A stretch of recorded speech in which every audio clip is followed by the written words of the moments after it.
Selamat datang di perkuliahan komunikasi data. Jadi sekarang kita sudah pertemuan ke-7 dan masih membahas tentang pengodian sinyal digital. Nah, untuk dua pertemuan sebelumnya kita sudah bahas tentang kode-kode, kemudian konversi dari data digital ke sinyal digital, dengan kemudian kita sudah membahas banyak skema. Nah, ini sudah dibahas di dua pertemuan sebelumnya. Dan sudah selesai semua skema yang kita bahas. Nah, sekarang untuk pertemuan ke-7 ini kita akan membahas bagaimana melakukan konversi kalau dari data analog ke sinyal digital. Nah, ini nanti akan kita bahas dua metode. Jadi data analog sebelum dikonversi ke sinyal digital itu perlu dikonversi menjadi data digital. Nah, untuk konversi ini dia pakai dua skema, yaitu yang pertama pulse code modulation atau PCM, dan kemudian yang kedua ada delta modulation atau DM. Nah, teknik ini yang akan kita bahas kali ini. Nah, pertama di sini jadi data itu tidak hanya kemudian data digital, ini kita sudah bahas. Jadi sekarang ini malah data analog itu umum dijumpai, jadi tidak hanya data digital, yang kemudian juga data ini bisa ditransmisikan lewat jaringan. Nah, data-data analog ini umumnya dihasilkan oleh mikrofon seperti suara manusia atau suara yang lainnya. Jadi kalau dalam bentuk sound yang kemudian inputnya dari mic, atau mungkin kamera yang kemudian menghasilkan video, nah di sana ada juga sound. Nah, itu akan menghasilkan data analog. Nanti data analognya ini sebenarnya dalam bentuk gelombang, jadi bisa juga kita katakan bahwa dia dalam bentuk sinyal analog. Nah, seperti itu.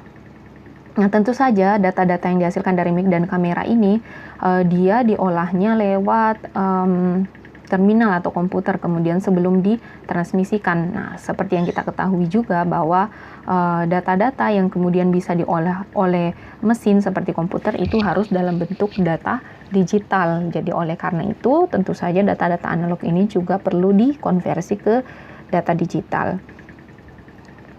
Nah, kemudian teknik untuk konversi ini jadi konversi dari data analog yang dalam bentuk sinyal yang sudah dibahas di pertemuan sebelumnya, sudah ada gambarannya sinyal analog seperti apa, itu perlu kemudian dikonversi menjadi digital. Nah, ini namanya disebut dengan digitalisasi. Nah, jadi pembentukan data digital yang dalam bentuk gelombang itu kemudian menjadi data analog dalam bentuk biner, itu disebut dengan digitalisasi. Nah, ini tekniknya ada dua. Tadi saya sudah bahas di slide sebelumnya, itu ada pulse code modulation dan ada delta modulation, PCM dan DM. Nah, kemudian kalau sudah dikonversi pakai teknik ini, baru kemudian kalau misalnya datanya ingin ditransmisikan ke terminal lain, itu kalau misalnya transmisinya data ini kemudian harus dalam bentuk sinyal digital, maka hasil digitalisasi di encoding pakai apa? Ya pakai teknik yang sebelumnya kita sudah bahas. Jadi ada block encoding, kemudian line encoding. Nah, ini pasti ada, kemudian ada gabungan antara line encoding dan scrambling dan seterusnya. Nah, jadi kalau teknik yang di sini analog ke digital itu kemudian tidak dari data analog kemudian langsung menjadi sinyal digital. Jadi PCM dan DM ini tidak kemudian mengkonversinya jadi langsung sinyal. Jadi PCM dan DM ini dia mengkonversinya menjadi data digital. Nah, kemudian kalau sudah dalam bentuk data digital, mau dikonversi jadi sinyal digital, ya tinggal pakai beberapa skema yang kita sudah bahas sebelumnya. Nah, seperti itu. Nah, kemudian kita bahas yang pertama, itu ada tadi PCM, pulse code modulation. Jadi di slide 5 bisa dilihat, jadi kalau misalnya si sinyal analog ini atau data analog dalam bentuk sinyal, jadi di sini kalau lihat sinyal analog itu maksudnya bukan sinyal yang ditransmisikan, jadi sinyal dalam bentuk data analog yang digambarkan dalam bentuk sinyal analog. Nah, seperti ini yang dihasilkan, misalnya dihasilkan oleh mikrofon itu berupa suara. Nah, akan digambarkan seperti ini. Nah, kalau sinyal analog seperti ini. Nah, ini penggambarannya kalau digitalisasinya menggunakan pulse code modulation, jadi pakai PCM encoder. Nah, bisa dilihat di sini ada 3 proses yang harus dilewati oleh si sinyal analog ini, kemudian baru bisa dihasilkan data digital. Nah, proses digitalisasinya pakai 3 tahap kalau di PCM. Jadi pertama ada sampling, sinyal disampelkan, sinyal analog disampelkan, kemudian ada di kuantisasi atau di sini quantizing, itu sinyal yang sudah tadi disampelkan, yang dihasilkan dari sampling, kemudian di kuantisasi. Nanti saya perlihatkan prosesnya. Setelah itu hasil kuantisasinya baru encoding. Encoding ini nanti disinilah proses hasil kuantisasi di digitalisasi atau dibinerkan. Nah, seperti itu. Nah, kalau bisa dilihat di sini gambarannya, ini sebenarnya sudah ada gambaran umumnya. Jadi hasil dari sampling itu menghasilkan yang disebut dengan pump signal. Seperti ini. Jadi dia dalam bentuk sampel-sampel. Nah, kalau misalnya sinyal awalnya continue seperti ini, itu kemudian akan disampelkan, diambil kemudian beberapa titik-titik sinyal berdasarkan dari satuan waktu. Kan di sini satuan waktu. Jadi tidak kemudian, nah kalau sinyal analog itu kan dia bentuknya continue. Jadi nilainya bersambung terus seperti ini. Nah, ini kemudian disampelkan, diambil beberapa kemudian titik-titik sinyal dalam skala waktu di sini, kemudian diambil nilai amplitudenya seperti ini. Nah, kemudian kalau sudah disampling, nanti dapat beberapa deretan kemudian nilai sinyal di sini. Nah, kemudian dilakukan kuantisasi di sini. Nah, ini proses kuantisasinya nanti dibagi atas beberapa zone yang disebut dengan zona. Nah, ini kotak-kotak baris seperti ini adalah zonanya. Nanti diperlihatkan juga bagaimana maksud dari zona tersebut. Nah, kemudian nanti nilai kuantisasinya itu berdasarkan dari si sinyal yang sudah disampel ini dia masuknya di level yang mana. Nanti berdasarkan levelnya baru di encoding. Nah, gambaran umumnya seperti itu. Nah, jadi tadi dikatakan bahwa sinyal analog itu akan disampelkan. Itu berdasarkan apa? Nah, itu jadi sinyal analog itu disampelkan tiap periode. Jadi ada rentang periode tertentu. Jadi misalnya dalam 1 detik itu kita ambil misalnya per 50 milisecond itu akan disampelkan. Jadi dalam tadi di sini satuan waktu tiap 50 detik itu akan diambil 1 titik sinyal, kemudian diambil amplitudonya. Nah, itu 1 sampel. Jadi dia berdasarkan sampel interval. Nah, itu dilambangkan dengan TS. Itu maksudnya bahwa periode samplingnya seberapa besar. Nah, kemudian ada sampling rate. Nah, kalau sampling rate ini merupakan inverse dari sampel internal, atau kalau di sini kita sebut dengan frekuensi. Jadi disimbolkan dengan IS. Nanti ini frekuensi samplingnya per detiknya misalnya berapa. Jadi misalnya kita mau sampel sinyal, kita ambil 8.000 sampel misalnya per detik, atau 8 sampel per detik. Nah, seperti itu. Jadi kalau tahu periodenya bisa tahu juga berapa banyak sampel yang akan dilakukan per second. Nah, itu istilahnya disebut dengan sampling rate.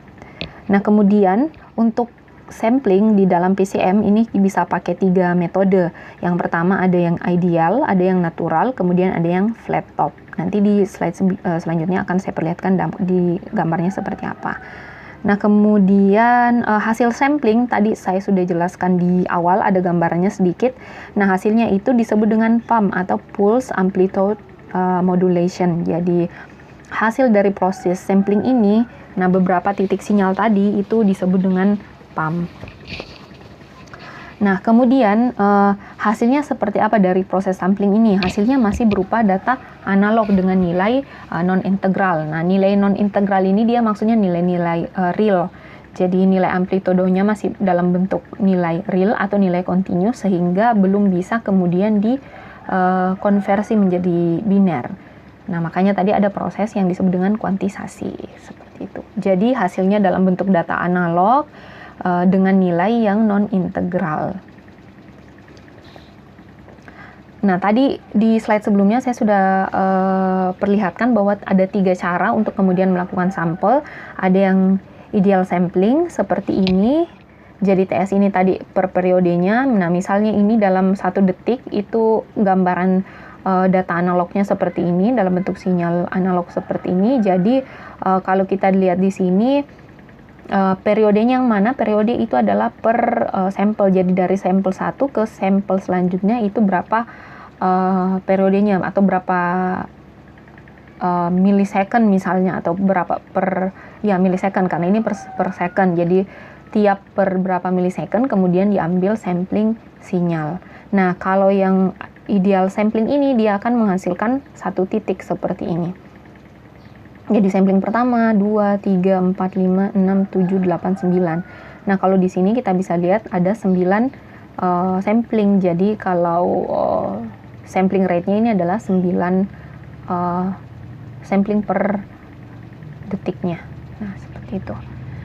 Nah, kalau misalnya yang natural seperti ini, jadi dia tidak mengambil 1 titik, tetapi kemudian mengambil beberapa bagian seperti ini. Nah, kalau untuk yang natural sampling ini, dia hasilnya akan lebih menyerupai gambaran dari sinyal analognya. Nah, kemudian yang ketiga itu ada flat top sampling. Jadi bisa dilihat samplingnya dia seperti sinyal digital sebenarnya ini. Jadi dikatakan flat top, jadi topnya itu rata, tidak mengikuti kemudian bentuk sinyalnya seperti itu. Nah, tetapi di sini bisa kita lihat bahwa semua metode sampling itu pasti punya yang namanya periode. Jadi ada jarak kemudian jarak waktu untuk tiap samplingnya diambil. Nah, seperti ini. Nah, kemudian yang perlu difahami lebih lanjut, tadi ada dikatakan bahwa sampling rate. Nah, ini apakah ada ketetapan tertentu bahwa berapa jumlah sampling rate yang paling ideal, yang harus kemudian diperoleh dalam satu sinyal. Nah, ini ada Nyquist theorem yang mengatakan bahwa sampling rate itu harus minimal 2 kali dari frekuensi tertinggi yang ada pada sinyal asli. Jadi misalnya frekuensinya sinyal yang kita ingin sampling ini, yang ingin sinyal analog yang akan digitalisasikan, itu misalnya 100 Hz, itu artinya jumlah sampling yang harus diambil dari sinyal tersebut itu adalah 200, jadi 2 kalinya. Nah, seperti itu. Kalau frekuensi tertingginya 100. Nah, itu 200 sampling per detiknya, seperti itu. Nah, ini teori dari Nyquist. Nanti kita lihat pembuktiannya apakah memang itu benar. Kemudian sinyal dengan bandwidth tak terhingga itu tidak dapat disampelkan. Jadi ada kemudian sinyal yang kita tidak tahu batasan minimum dan maksimumnya, bandwidthnya itu kan tidak diketahui. Kemudian berapa frekuensi yang paling tinggi, karena bandwidthnya tak terhingga, itu tidak bisa disampelkan. Karena tadi menurut Nyquist theorem, sampling rate itu bisa diperoleh dari 2 kali frekuensi tertinggi. Nah, sedangkan kalau frekuensi tertingginya tidak diketahui, kita tidak bisa kemudian mengetahui sampling rate-nya berapa. Kemudian sinyal analog yang low pass, nah ini kita sudah bahas di pertemuan sebelumnya. Jadi ada sinyal analog yang low pass. Kalau sinyal analog yang low pass itu kan sinyal analog yang kemudian bandwidth-nya dimulai dari 0 sampai kemudian frekuensi tertentu. Jadi dari 0 sampai berapa, nah, itu ketahuan. Jadi frekuensi tertingginya itu adalah sama dengan bandwidth-nya. Jadi bandwidth dan frekuensi tertinggi itu bernilai sama, karena tadi kalau sinyal analog low pass itu dia dimulainya pasti dari 0 sampai berapa bandwidth-nya. Nah, bandwidth yang paling lebar bandwidth-nya itu akan sama dengan frekuensi tertinggi dari sinyal tersebut. Nah, kemudian ada juga sinyal analog yang band pass. Yang band pass ini nilai bandwidth lebih kecil dibandingkan dengan frekuensi maksimum. Nah, ini tadi yang saya katakan Nyquist sampling rate ini untuk 2 jenis sinyal. Jadi yang sinyal low pass yang di atas, di mana F minimumnya di sini ketahuan dan F maksimumnya. Jadi itu 2 kali dari, kalau misalnya ingin tahu sampling rate-nya pakai teorem yang tadi Nyquist rate, 2 kali frekuensi maksimum, jadi 2 kali yang di sini. Nah, begitu pula kalau misalnya dia yang bandpass. Kalau bandpass itu tidak kemudian dimulai dari 0 frekuensinya. Jadi bisa berapapun di sini. Dari misalnya berapa hertz, berapa megahertz, kilohertz sampai berapa kilohertz.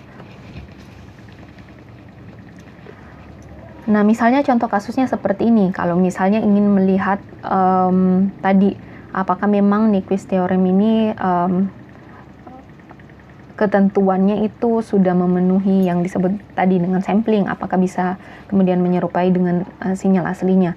Nah, contohnya ini di slide 10, sebagai contoh dari Nyquist theorem, misalkan sebuah sinyal sinus. Jadi ini data analog digambarkan dalam bentuk sinyal sinus seperti ini, disampling menggunakan 3 sampling rate yang berbeda. Nah, kita pakai yang 2 kali Nyquist rate. Jadi tadi ketetapan Nyquist rate itu misalnya frekuensi maksimumnya adalah F, maka Fs sama dengan 4 kali F, jadi 2 kalinya. Tadi mestinya 2F, di sini kita pakai 2 kalinya, yaitu 4F. Kemudian pakai ketentuan Nyquist, ini 2 kali frekuensi maksimum. Nah, kemudian di sini kita pakai setengahnya, jadi frekuensi sampling rate-nya itu sama dengan frekuensi maksimumnya. Nah, ini gambarannya. Jadi ketika kita punya sinyal seperti ini. Nah, ini kemudian kalau ingin disampling, ini kan 2 kali frekuensi tertinggi. Jadi 2 kalinya di sini 1, 2, 3, 4, 5. Nah, seperti ini. Jadi dalam satu sinyal ini, dalam satu sinyal di sini 360 derajat. Jadi kita ambil yang 2 frekuensi. Jadi dalam satu gelombang seperti ini nanti ada 2 sampling. Jadi diambil yang frekuensi paling tingginya di sini, amplitudo tertinggi. Atau kalau kita lihat ini frekuensinya 2,5.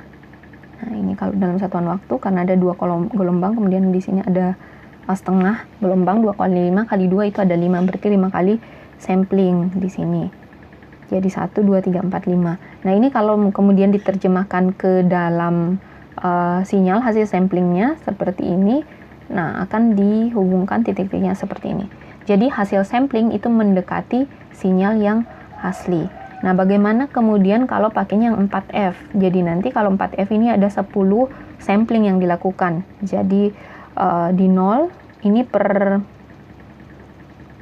90, jadi 0, 90, 180, 270, 360. Nanti dapatnya seperti ini. Bisa kita lihat hasilnya untuk yang oversampling 2 kali dari Nyquist theorem. Nah, nanti hasil sinyalnya seperti ini. Nah, kalau dilihat dari bentuknya, ini sama dengan yang ketentuan pakai Nyquist rate theorem yang 2 kali frekuensi tertinggi. Tapi apa? Kalau di sini redundan, ada sampling yang sebenarnya tidak perlu. Jadi tanpa disampling pun nanti hasil bentuk sinyalnya akan sama. Nah, seperti yang di 0 derajat dan di 180 di sini. Jadi itu, nah tadi di sini dikatakan redundan dan tidak perlu. Nah, bagaimana kalau misalnya pakai yang setengah dari Nyquist rate? Jadi ini diambilnya per 180 di sini.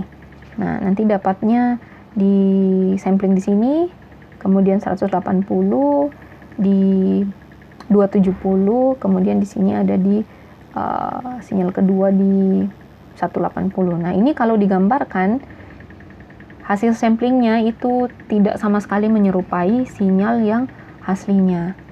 Nah, di sini bisa dilihat bahwa kalau kita mengikuti yang teorem Nyquist ini, nanti sinyalnya akan lebih menyerupai sinyal yang analog yang asli, data analog yang asli. Kalau di bawahnya itu, di bawah Nyquist rate itu gambaran sinyalnya bahkan tidak mendekati sinyal yang asli. Nah, kalau misalnya yang 2 kali dari Nyquist rate, kita ambil sampling rate-nya. Nah, ini bentuknya menyerupai, tapi ada hasil sampling yang sebenarnya tidak perlu dilakukan. Jadi akan mengurangi cost dari proses sampling itu sendiri. Nah, seperti ini. Jadi bisa dilihat gambarannya, kemudian mengapa Nyquist theorem ini kemudian digunakan untuk menentukan berapa jumlah sampling minimum yang bisa dilakukan pada sebuah sinyal analog. Atau gambarannya bisa juga seperti ini, bentuk sampling. Jadi sampling pada putaran jarum jam, misalnya kita mau melakukan sampling pada putaran jarum jam. Nah, ini jarum jam, jarum panjang memiliki periode 60 second. Jadi jarum panjang pada jam itu kalau dalam satu kali putaran itu satu periodenya 60 detik. Nah, kalau misalnya kita pakai Nyquist theorem, jadi sampel yang dibuat, misalnya sampelnya ini dibuat dengan cara memotret jarum jam dan mengirimkan gambarnya. Jadi kalau pakai Nyquist theorem, yang itu dia adalah 2 kali frekuensi atau setengah periode. Nah, tadi periodenya 60 second, berarti nanti setiap periode 30 second atau 2 kali per satu periode. Nah, seperti itu. Nah, pertama jarum jam di 12. Nah, ini diambil gambarnya, nanti akan seperti ini. Kemudian, nah, tiap 30 detik dilakukan sampling, nanti jarum jamnya di 6, sampling lagi. Kemudian kembali ke 12, ini sampling lagi. Kemudian kembali ke 6, itu sampling lagi, 12 sampling lagi. Nah, nanti ini hasil samplingnya adalah 12, 6, 12, 6, 12. Nah, ini kalau sampling yang ikut Nyquist theorem. Kemudian kalau oversampling tadi jadi 2 kali dari teorema Nyquist atau seperempat periode. Nah, itu samplingnya adalah 12. Kalau seperempat dari 60 itu tiap 15 detik. Jadi nanti di 12, kemudian di 3, di 6, di 9, 12 lagi. Jadi nanti hasil samplingnya adalah 12, 3, 6, 9, 12. Nah, seperti itu. Nah, kemudian kalau yang misalnya undersampling atau di bawah dari teorema Nyquist itu misalnya yang 3/4 per 3/4 periode. Jadi nanti jarumnya di 12, kemudian di 9, kemudian nanti di 6, di 6 itu ketiga lagi, kemudian ke 12. Nah, ini apa maksudnya? Jadi sampel yang kemudian pakai Nyquist theorem itu kelihatan jarum jamnya berputar. Nah, ini bisa dilihatnya, bisa saja dia berputar ke depan atau berputar ke belakang. Nah, kemudian kalau yang oversampling itu kelihatan bahwa dia jarum jamnya bergerak ke depan. Nah, kalau yang undersampling, nah ini kalau misalnya kita lihat dari periodenya, ini sebenarnya jarum jamnya bergerak ke depan, tetapi kalau lihat hasil samplingnya ini malah dia bergerak ke belakang, jadi tidak menyerupai kemudian gambaran pergerakan jarum jam yang asli seperti itu. Nah, ini tadi dikatakan bahwa kalau dia undersampling tidak menyerupai kemudian bentuk sinyal yang aslinya. Jadi ini kalau kita lihat sebenarnya dia bergerak ke depan, tapi kalau kita lihat hasil samplingnya saja, maka seolah-olah jarum jamnya bergerak ke belakang. Nah, itu tadi contoh pakai metode sampling dengan Nyquist theorem untuk menentukan berapa jumlah sampel minimum yang dibutuhkan dalam melakukan sampling sebuah sinyal analog. Nah, contohnya ada contoh kasus seperti ini. Perusahaan telepon mendigitalisasi suara. Nah, itu kalau kita tahu, kalau perusahaan telepon itu tentu saja datanya dalam bentuk suara penggunanya. Jadi kalau suara itu dia dalam bentuk data analog. Nah, ini akan didigitalisasi karena tentu saja perlu ditransmisikan dengan asumsi bahwa frekuensi suara 4000 Hz. Jadi seperti kita ketahui, suara manusia itu frekuensinya dari 0 sampai dengan paling maksimum 4000 Hz. Nah, ini berapa kemudian sampling rate yang harus dibutuhkan oleh perusahaan telepon ini. Nah, di sini kita bisa pakai Nyquist theorem tadi. Jadi F itu kemudian 2 kali dari frekuensi tertinggi. Berapa sampling yang dibutuhkan? Nah, berarti sampling rate-nya itu adalah 2 kali dari frekuensi tertinggi. Frekuensi tertinggi suara manusia itu adalah 4000 Hz.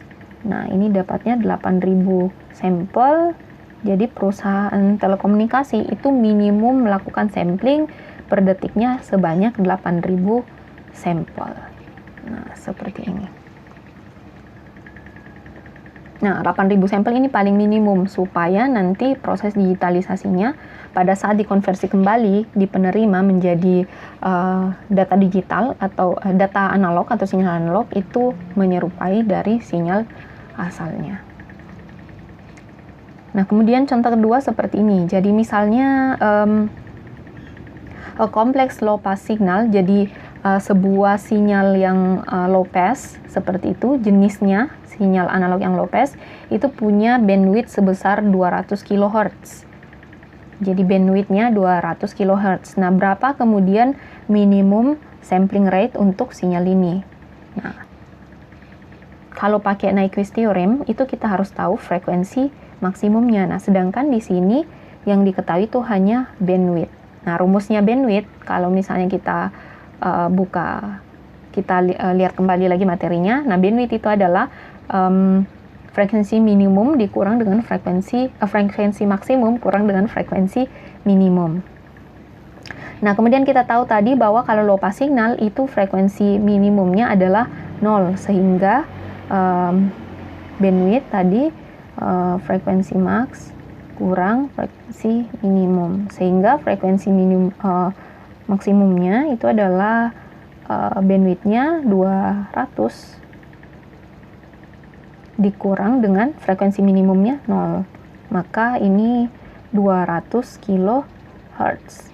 Nah, ini kalau low pass. Jadi bandwidth dari sebuah low pass itu adalah antara 0 dan F. Nah, ini di sini saya jelaskan. Kemudian setelah ketemu frekuensi maksimumnya, kita sudah bisa tahu kira-kira untuk sinyal ini itu di samplingnya seberapa banyak. Jadi samplingnya itu ya 2 kali dari maksimum frekuensinya. Jadi 2 kali, nah karena di sini 200 kHz, jadi kita harus konversi jadi Hertz. Nah, itu artinya 200.000 Hertz. Setelah itu kita bisa kalikan 400.000 sampling per detik. Nah, jadi untuk sinyal ini yang dia kemudian low pass signal, nah dengan bandwidth 200 kHz itu minimum sinyal ini disampling 400.000 sampel per detiknya. Oke. Nah, kemudian selanjutnya kalau contoh kasusnya seperti ini, kalau dia berupa sinyal band pass. Nah, kalau sinyal band pass ini rentang sinyalnya, frekuensi minimumnya itu bukan 0. Nah, kalau dia seperti ini, dia diketahui sinyalnya punya bandwidth 200 kHz. Nah, ini berapa minimum sampling rate untuk sinyal analog ini? Jadi yang diketahui hanya bandwidthnya. Nah, itu tadi bandwidth adalah frekuensi maksimum kurang frekuensi minimum. Nah, ini bandwidthnya 200 kHz, kemudian frekuensi maksimumnya tidak diketahui, frekuensi minimumnya juga tidak diketahui. Karena ini band pass, berarti dia frekuensi minimumnya bukan 0. Nah, untuk kasus ini yang diketahui hanya bandwidthnya, kita tidak bisa memperoleh frekuensi maksimumnya berapa. Sehingga untuk kasus ini, sinyal band pass ini itu tidak dapat ditentukan berapa frekuensi, berapa kemudian sampling rate-nya, karena kita tidak tahu frekuensi maksimum dari sinyal ini.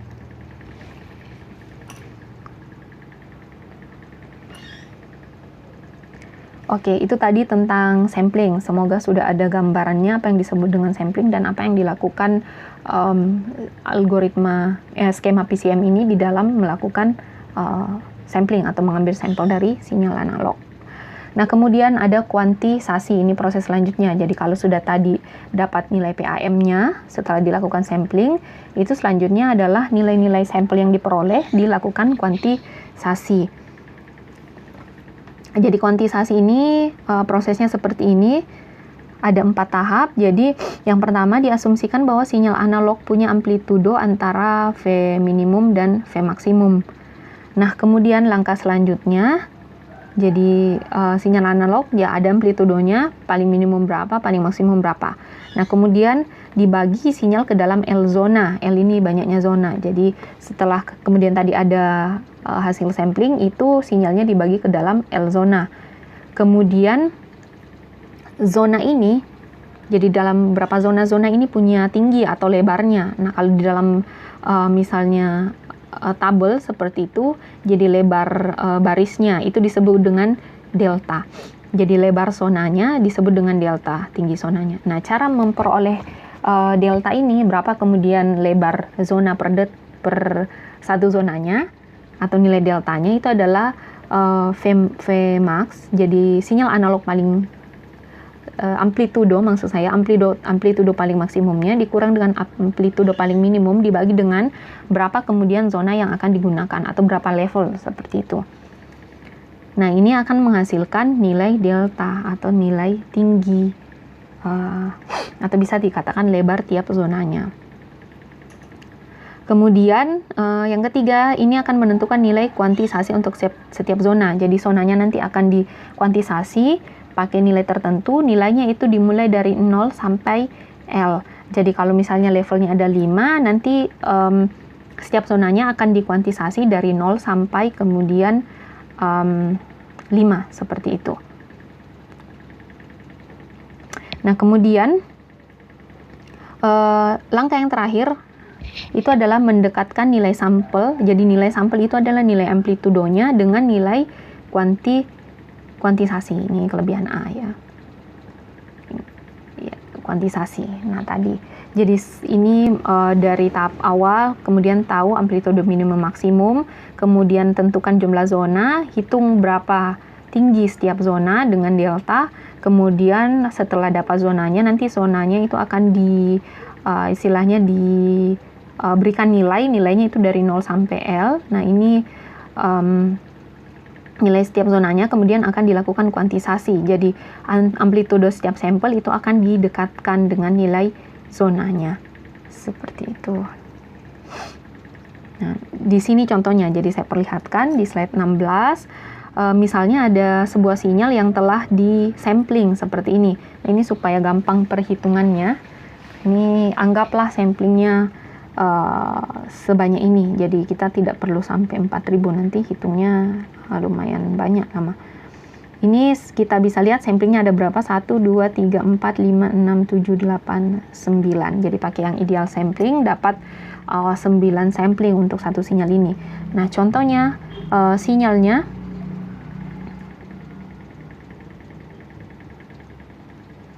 nah, ini kalau misalnya datanya analog, kemudian digambarkan dalam sinyal, kira-kira bentuknya ya seperti ini sinyalnya. Nah, ini kemudian setelah disampling akan dapat seperti ini.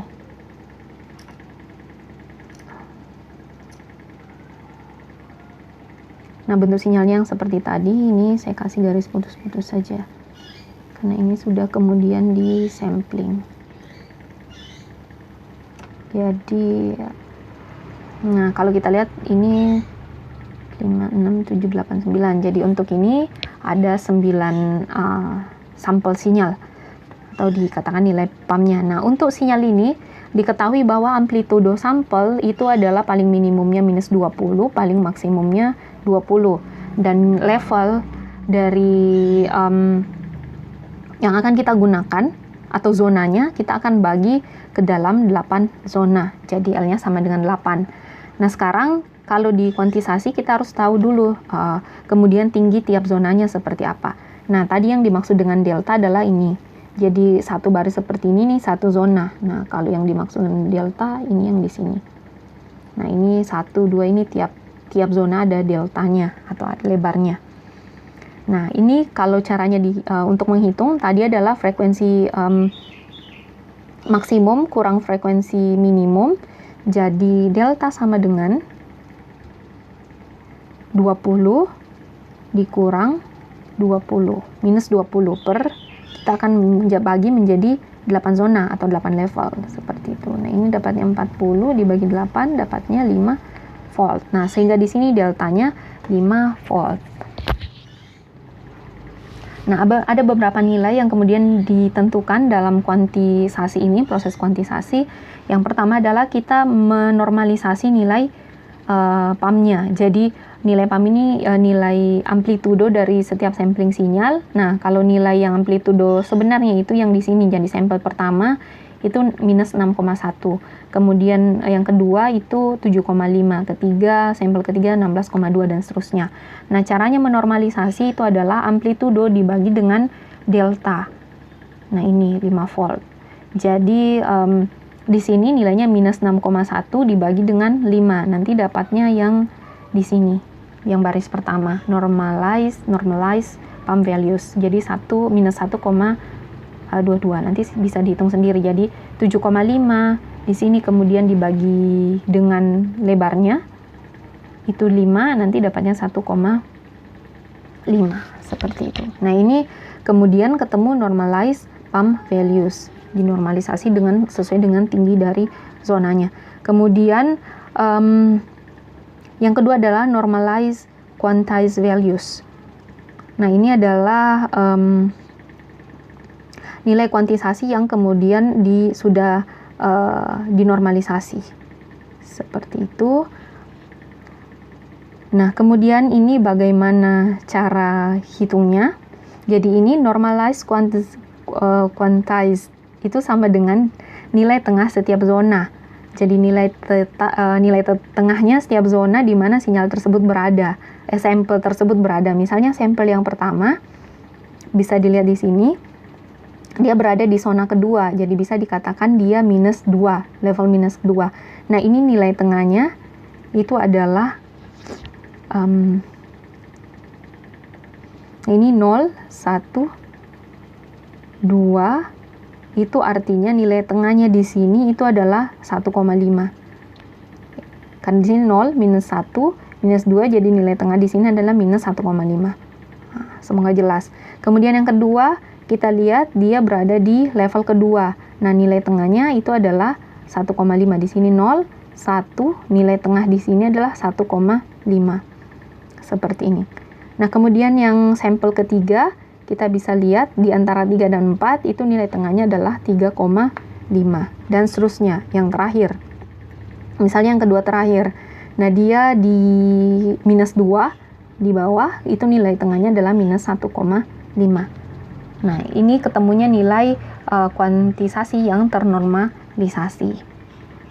Nah, kemudian kita bisa menghitung juga yang baris ketiga itu normalized error. Jadi berapa error antara kemudian nilai amplitudo asli dan kemudian nilai dari sampel yang sudah dikuantisasi seperti ini. Jadi tinggal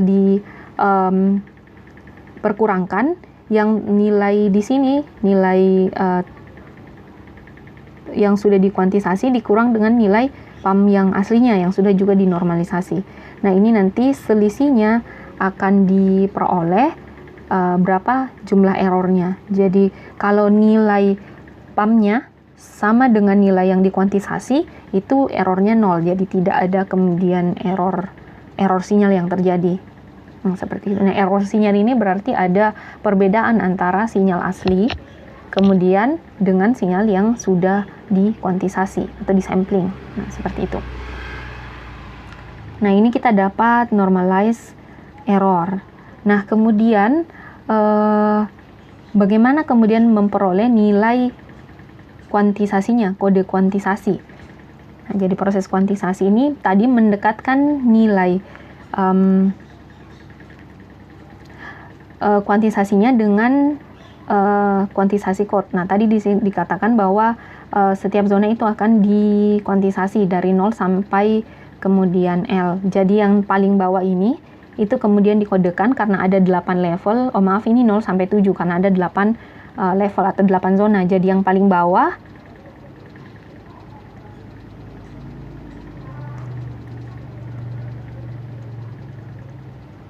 ini dimulai dari 0, 1, 2, 3, 4, 5, 6, 7. Jadi zona 1, 2, 3, 4, 5, 1, 2, 3, 4, 5, 6. Oh maaf, ini dimulai dari 0.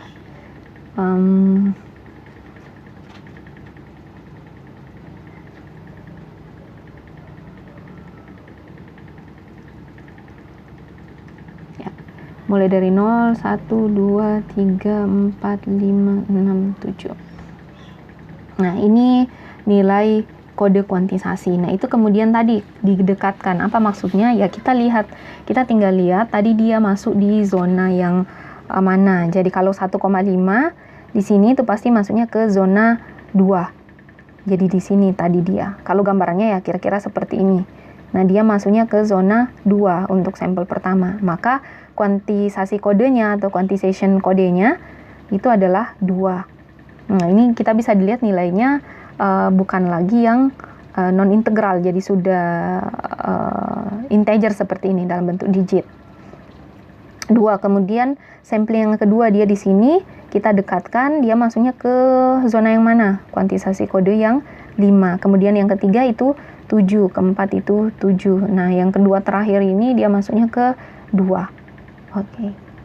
Nah, setelah dapat dari proses kuantisasi dapat kode kuantisasi, itu kemudian dilakukan encoding, tahap yang terakhir dari algoritma PCM ini. Jadi tinggal dibinerkan seperti itu. Nah, bisa dilihat di sini bahwa biner dari 2 itu adalah 010. Nah, mungkin ada yang mempertanyakan kenapa 3 digit, kenapa bukan 4 dan seterusnya. Nah, jumlah digit pada saat encoding, jadi berapa kemudian jumlah digit biner yang digunakan itu tergantung dari levelnya. Karena di sini levelnya 8, maka kita pakainya 3 digit. Jadi jumlah di sini digit biner yang digunakan itu tergantung levelnya. Jadi kalau ada yang masih ingat formulanya itu adalah 2 pangkat n itu sama dengan jumlah level. Nah, di sini levelnya 8, kita mau tahu berapa digit biner yang digunakan. Nah, n ini adalah berapa jumlah digit biner untuk satu quantization code. Jadi 2 pangkat n itu berarti n sama dengan 2 log 8. Itu adalah 3. Atau bisa dikatakan 2 pangkat 3 sama dengan 8, maka n-nya sama dengan 3. Jadi kalau misalnya semakin besar level yang digunakan di sini, nanti akurasi hasil konversinya menjadi data digital itu akan lebih bagus, tetapi itu nanti jumlah digit yang diperlukan untuk satu kode kuantisasi itu akan semakin besar. Nah, kalau misalnya ada 3 digit, jadi kalau untuk data 2 binernya adalah 010. Kalau 7 itu adalah 111. Seperti itu. Nah, hasil enkodenya akan seperti ini.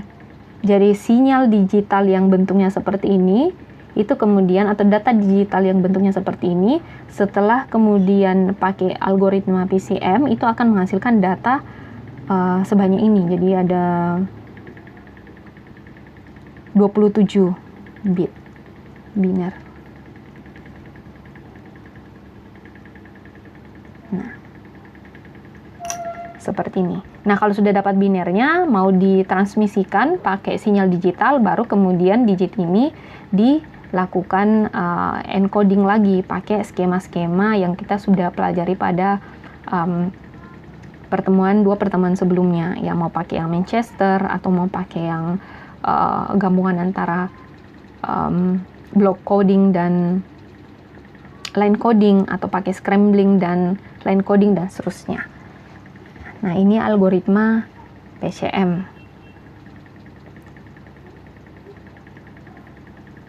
Oke. Nah, ini ada beberapa hal yang perlu diketahui tentang tadi proses kuantisasi dan encoding.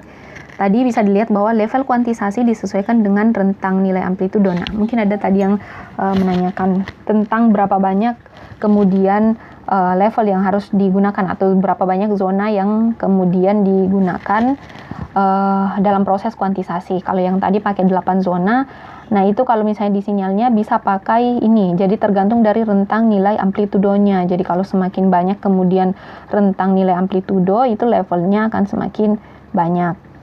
Dan kemudian aku bisa juga bergantung dari akurasi decoding sinyal. Jadi kalau kita mau kemudian akurasi sinyal yang dikonversi tadi, sinyal analog atau data analog, kalau ingin akurasinya semakin tinggi pada saat proses decodingnya, jadi ini decoding adalah diterjemahkannya kembali sinyal data tadi, data digit, hasil digitalisasi ke dalam bentuk aslinya, ke sinyal analog. Nah, kalau kita mau akurasinya atau bentuk sinyalnya menyerupai data analog sebelumnya, sinyal analog sebelumnya, nah itu bisa memperbanyak level kuantisasi. Nah, ada juga yang perlu diketahui bahwa error kuantisasi yang tadi sudah dilihat bahwa ada error kuantisasi itu mengubah nilai SNR sinyal, di mana SNR sinyal itu adalah ya nilai signal noise to ratio, jadi rasio noise yang ada pada sinyal.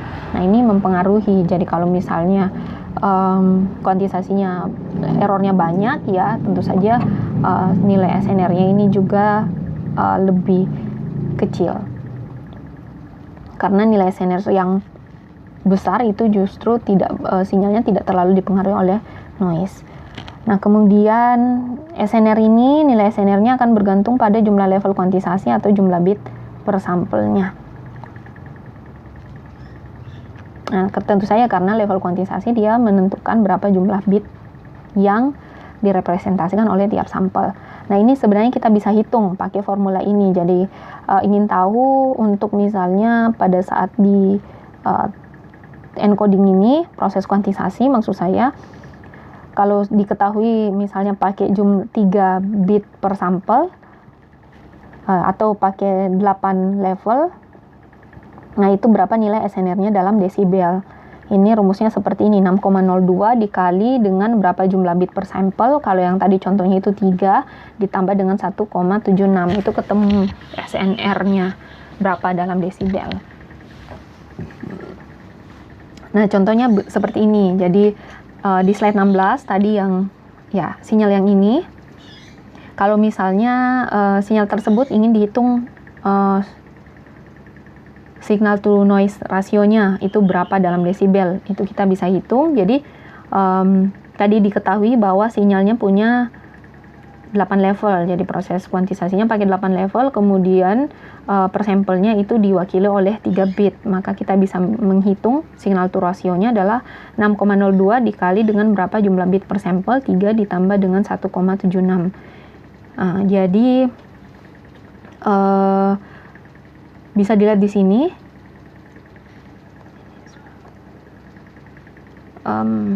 Oke, jadi SNR-nya itu adalah 19,82 desibel. Nah, SNR seperti saya jelaskan bahwa semakin tinggi itu semakin tidak rentan terhadap noise, begitu analoginya. Jadi ketika misalnya kita tambahkan bahwa jumlah bit per sampelnya itu ada 5 misalnya. Nah, kalau 5 ini ada berapa tuh? Level 2. 32 ya. Nah, itu artinya ada 32 level, 32 zona yang akan digunakan.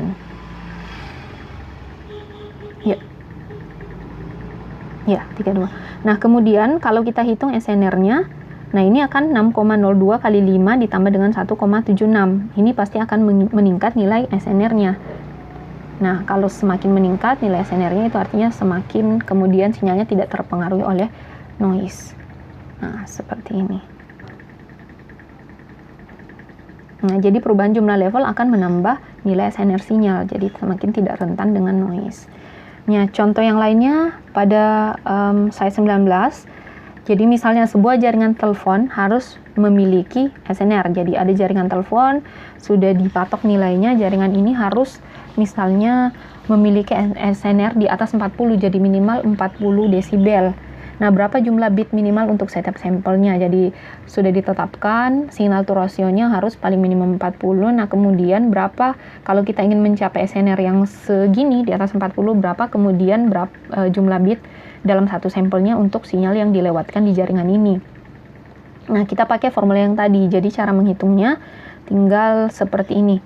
Jadi, katakanlah 40, kita ambil minimumnya di sini 40.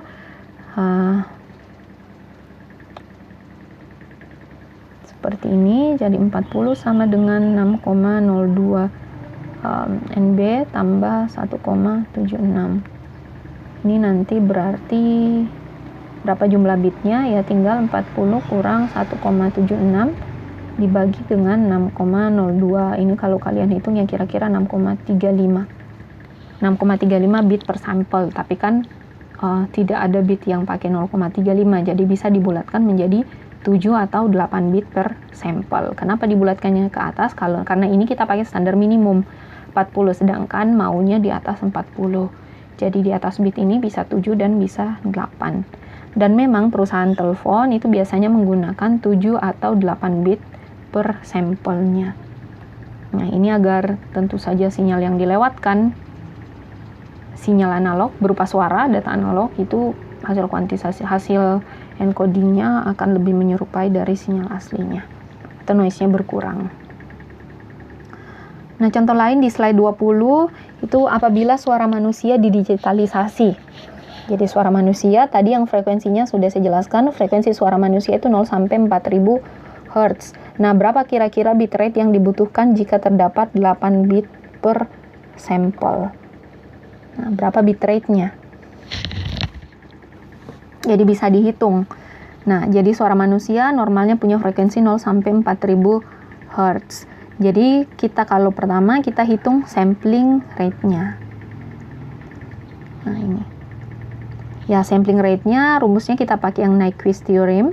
Jadi untuk sinyal suara manusia itu tinggal berapa frekuensi paling tinggi, 4000 kali 2. Itu artinya bahwa suara manusia itu ketika disampling itu harus 8000 minimum 8000 sampel dalam setiap detiknya. Nah, kalau kita mau hitung berapa bitrate-nya tinggal dikali dengan 8 karena tadi nih satu sampel akan satu sampel itu berisi 8 bit data seperti itu. Jadi 8000 dikali dengan 8 bit per sampelnya itu dapatnya 64000 bit per second atau 64 kbps. Jadi suara manusia itu bitrate-nya sebesar ini, 64 kilobit per second. Oke. Nah, itu tadi 3 tahap tentang PCM encoder. Disebut dengan prosesnya digitalisasi. Nah, bagaimana kalau decodernya? Jadi decoder itu proses perubahan kembali. Jadi pada saat data analog tadi ditransmisikan lewat sinyal analog, data analog lewat sinyal digital, pada saat sampai di tujuan itu kan harus dikonversi kembali menjadi data aslinya atau menjadi sinyal analog kembali seperti ini. Nah, bagaimana kemudian proses decodernya kalau pakai yang PCM, jadi mengembalikan sinyal dalam bentuk semula. Nah, contohnya di sini datanya tadi sudah digitalkan, jadi sudah dalam bentuk biner seperti ini, kemudian dikirim lewat sinyal. Nanti di PCM decodernya ada 2 komponen, jadi ada make and connect samples. Jadi diterima sebagai kemudian sudah didigitkan dalam bentuk begini, kemudian ada sirkuit. Jadi di sini ada sirkuit elektronik yang kemudian ini mengkonversi kode ke pulsa sinyal yang berbentuk tangga. Jadi pertama dikonversinya dalam bentuk pulsa dalam bentuk tangga seperti ini. Jadi dalam bentuk ya sinyal digital yang ada beberapa level seperti ini. Nah, setelah itu dia akan melewati komponen yang disebut dengan low pass filter. Jadi ini penghalusan dari sinyal yang dalam bentuk tangga ini ke dalam kemudian sinyal analog seperti ini. Jadi ada 2 komponen di sini. Kira-kira ini gambaran sederhana tentang bagaimana proses decodernya. Jadi dari digit data, kemudian dikonversi dulu ke dalam sinyal yang dalam bentuk tangga seperti ini, baru kemudian nanti lewat low pass filter yang kemudian menjadikannya sinyal analog.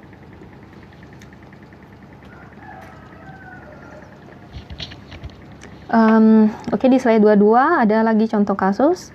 Misalnya sebuah sinyal analog yang low pass. Nah, low pass ini memiliki frekuensi 4 kHz. Jika sinyal ini ditransmisikan, dibutuhkan channel dengan minimum bandwidth 4 kHz juga, tentu saja, karena ini frekuensi tertingginya 4 kHz, tentu saja bandwidthnya 4 kHz karena dia low pass. Kemudian ketika kita melakukan digitalisasi sinyal dengan 8 bit per sampel, maka berapa kemudian minimum bandwidth yang dibutuhkan untuk sebuah channel untuk melipatkan sinyal ini. Nah, caranya ya tinggal kita kalikan saja 8 bit per sampel dikali dengan 4 kHz karena frekuensi tertingginya seperti ini. Nah, itu berarti bahwa channel untuk melewatkan sinyal ini minimum harus punya bandwidth sebesar 32 kHz. Jadi 8 bit per sampel. Nah, untuk satu sampelnya ini sesuai dengan frekuensinya 4 kHz. Oke. Nah, kemudian metode yang kedua, skema yang kedua untuk konversi data analog ke kemudian data digital itu adalah delta modulation. Jadi ini adanya metode ini karena tadi asumsi bahwa PCM itu terlalu ribet dan penggunaan bitnya lebih banyak. Nah, sedangkan jumlah bit yang mewakili satu sampel itu akan mempengaruhi berapa kemudian bandwidth yang dibutuhkan. Nah, seperti ini. Jadi kita bisa lihat kalau dalam satu sampel itu dikodekan jadi 8 bit, frekuensinya itu akan lebih, bandwidth yang dibutuhkan akan lebih besar. Jadi anggaplah ini ada data frekuensinya 4 kHz, kemudian dia perlu ditransmisikan. Nah, kalau misalnya pakai samplingnya yang 8 bit per sampel, maka ini akan 8 kali lipat kebutuhan bandwidthnya. Jadi minimum bandwidth untuk melewatkan ini ya 32 kHz. Jadi kalau misalnya bisa disampling 1 bit per kemudian satu sampel, maka sinyal ini minimum bandwidth-nya itu adalah 4 kHz. Nah, kalau yang pakai PCM itu kan tadi tergantung jumlah level. Jadi semakin tinggi jumlah level, nanti semakin banyak representasi bit untuk tiap samplingnya, dan tentu saja kebutuhan bandwidth untuk melewatkan sinyal tersebut itu akan semakin lebar. Tetapi ya itu kelebihannya, akurasinya akan semakin baik. Nah, ini kemudian ada metode yang kemudian diusulkan untuk melakukan satu sampling itu 1 bit saja. Nah, namanya delta modulation. Nah, gambarannya bisa dilihat di slide 23. Jadi cara dia menentukan berapa bit untuk satu sampel itu, bit apa yang kemudian mewakili 0 atau 1, itu menentukannya dari perubahan dari sampel sebelumnya. Jadi kita dilihat perubahan dari sampel sinyal sebelumnya, itu yang akan menentukan dia sampelnya mewakili 0 atau 1. Di sini kelebihannya tidak ada kode tertentu. Nah, seperti yang tadi, kalau yang PCM itu ada kuantisasi, kemudian diwakili tiap levelnya dengan nilai tertentu. Seperti tadi kalau levelnya 8 itu 0 sampai 7, kemudian didekatkan nilainya seperti itu, kemudian di encoding, dirubah jadi digit. Nah, kalau ini tidak ada, pakai kode tertentu, kemudian bitnya dikirim satu demi satu. Jadi pada saat satu sampling itu nanti ada perbandingannya, saya kasih lihat nanti algoritmanya, kemudian akan dikirim, jadi yang pertama jadi 0, jadi 1 dan seterusnya. Nah, ini satu sampel 1 bit. Nah, ini penjelasan sedikit tentang metode ini. Jadi kalau delta modulator itu punya 3 komponen. Ada yang disebut dengan komparator atau pembanding. Nanti ini yang akan menentukan apakah sampelnya bernilai 1 atau digitnya 0. Nah, kemudian ada staircase maker. Jadi ini ada sinyal yang berbentuk anak tangga. Bisa dilihat di sini, ini ada sinyal tambahan yang berbentuk anak tangga. Nah, untuk membentuk sinyal ini itu ada komponen dalam DM namanya staircase maker. Nah, ini nanti bentuk tangganya itu sesuai dengan hasil dari komparator, nanti diperlihatkan. Kemudian ada delay unit. Nah, delay unit ini yang kemudian melakukan sampling tadi. Jadi untuk tahu batasan sampelnya. Kemudian ya ini nanti kembali seperti komparator, seterusnya sampai nanti sinyal analognya berhasil semua didigitalkan. Nah, ini yang pertama modulator itu merekam perubahan. Jadi modulator ini yang di sini yang kemudian menerjemahkan sinyal analog menjadi data digital. Nah, itu ada yang disebut dengan delta. Nah, ini simbolnya 2 delta. Dia nilai delta bisa positif. Kalau nilainya positif, deltanya dia merepresentasikan yang disimpan adalah merekam nilai 1. Kalau misalnya dia deltanya negatif, nanti akan merekam nilai 0. Nah, deltanya ini perubahan dari, nanti diperlihatkan perubahan dari sinyal sebelumnya dengan sinyal berikutnya. Nanti saya kasih lihat gambarannya. Modulator membuat sinyal menyerupai tangga untuk dibandingkan dengan sinyal analog. Nah, ini ada perbandingannya. Jadi ketika dibandingkan dan kemudian lebih kecil, itu tadi ada yang positif. Kalau dia positif itu 1, negatif 0. Kemudian staircase maker. Nah, bagaimana membentuk si yang tangga tadi itu? Jadi kalau bitnya 1 itu sinyalnya naik sebesar delta. Atau kalau misalnya kalau bit nanti yang dihasilkan 1, maka dia akan naik anak tangganya seperti ini. sebanyak delta. Deltanya ini yang di sini, jadi sama dengan yang tadi PCM, lebar dari levelnya. Nah, kemudian kalau sinyalnya bitnya 0 yang dihasilkan di sini, perbedaannya, maka sinyal staircase-nya akan turun. Nah, kemudian bagaimana kemudian dihasilkan bit 01 ini? Nah, itu terlihat di sini. Jadi kalau modulator dia akan membandingkan dengan sinyal yang staircase buatan ini. Kalau misalnya amplitudo sinyal lebih kecil dibandingkan dengan hasil staircase sebelumnya, itu akan bitnya berubah menjadi 0. Jadi sampelnya itu direpresentasikan dengan bit 0. Nah, kalau amplitudo sinyalnya lebih besar dibandingkan dengan staircase di sebelumnya, itu akan bitnya 1. Nah, contohnya di sini saya perlihatkan saja algoritmanya. Nah, contohnya di sini nanti mulainya di sini. Oke.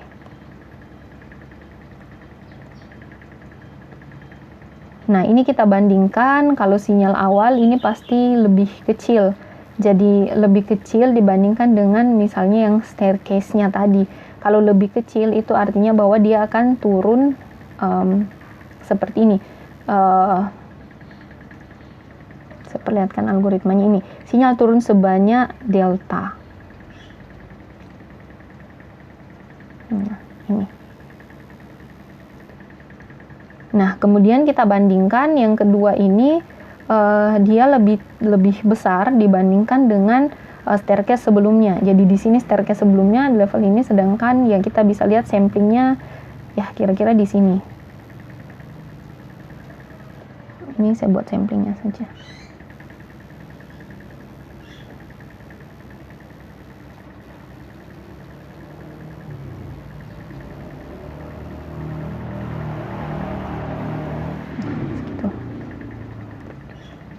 Oke, kita lihat. Nah, kemudian kita bandingkan, ini lebih besar dari yang sebelumnya, maka dia staircase sinyalnya itu akan naik 1 delta. Nah, ini kemudian dibandingkan lagi dengan yang sebelumnya, itu masih lebih tinggi, kemudian naik 1 delta. Nah, kemudian ini dibandingkan sebelumnya lagi naik 1 delta. Di sini bandingkan sebelumnya naik 1 delta. Nah, di sini bandingkan sebelumnya naik 1 delta. Nah, kemudian di sini bandingkan dengan sebelumnya itu masih naik 1 delta. Nah, ini ketika di sini ini dibandingkan dengan staircase sebelumnya, ini hasilnya minus karena di sini sinyal samplingnya itu lebih kecil, bisa dilihat dia lokasinya lebih di bawah. Nah, kalau lebih kecil, kalau dilihat di petunjuk algoritma di slide setelah ini, itu dia akan turun 1 delta seperti ini. Nah, ini akan dibandingkan lagi, samplingnya.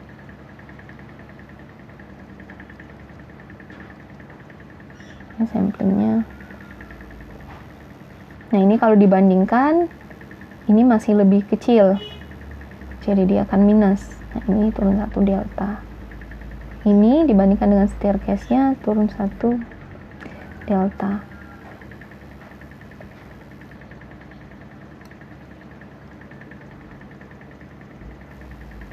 Nah, ini bandingkan dengan ini ya masih turun. Kemudian di sini bandingkan dengan yang atas, turun. Kemudian ini bandingkan yang di sini, ini akan turun. Nah, ini ketika di sini kita bandingkan dengan staircase-nya lebih tinggi yang sinyal analognya. Nah, itu akan naik. Nah, seperti itu dan seterusnya.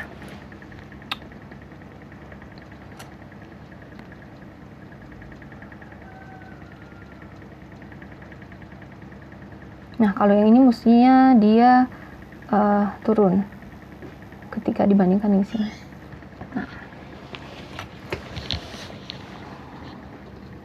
Nah, seperti ini kira-kira dapatnya.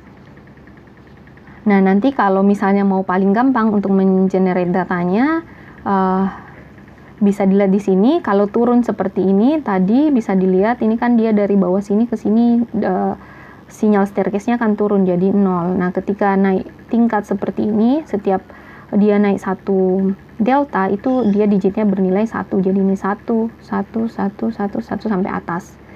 Nah, ketika turun maka dia berubah menjadi 0 digitnya. 0, kemudian 0, di sini turun lagi 0, turun lagi 0, 0. Ini 0, kemudian naik 1. Nah, ini karena naik di sini, kalau turun ini berubahnya nih 0. Jadi seperti ini. Nah, sehingga untuk digitalisasi sinyal ini pakai DM, maka dia hasil bitnya adalah seperti yang di bawah 0, 1, 1, 1 dan seterusnya. Jadi ini lebih sedikit menggunakan digit biner. Namun di sini bisa dilihat bahwa ada errornya. Error itu kita bisa tahu dari sinyal yang di sini.